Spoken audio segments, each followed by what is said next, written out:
Hello साध्या कणेल, नमस्कार। हजुर नमस्कार। यहाँलाई स्वागत छ। अनि तपाईलाई आजभोलि कुन कुन खेलाडीको नाम थाहा छ? कतिजनाको भन्नुस् त सरर र।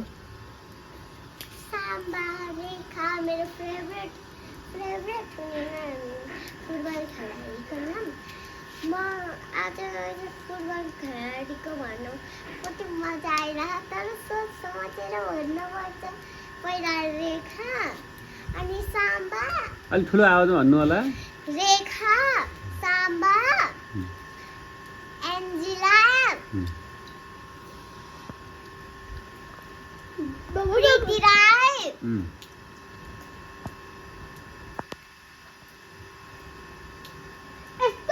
अरू पनि भन्नु क्या, विदेशी पनि भन्नु, स्वदेशी सबै भन्नु क्या।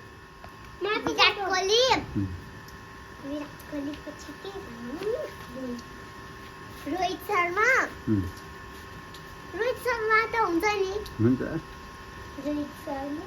अनि तिमीले अहिले कसको जर्सी किन्ने भन्थ्यौ त? अहिले कसको जर्सी किन्ने भन्थ्यौ यो टी सर्ट? कुन खेलाडीको? Messi, Ronaldo.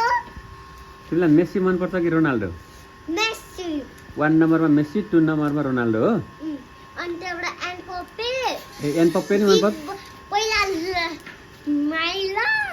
माइला पहिला, अनि जिबब।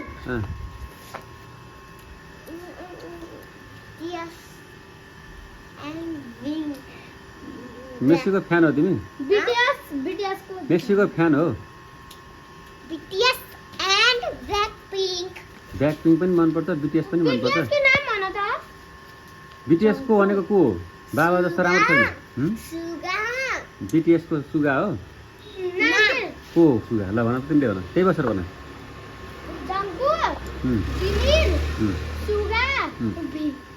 त्यो चाहिँ कस्तो बीटीएस का हुन्? अनि ब्ल्याकपिङ्कीका? थाहा छैन। तिमीलाई के थाहा छ होला भन खेलाडीको बारेमा?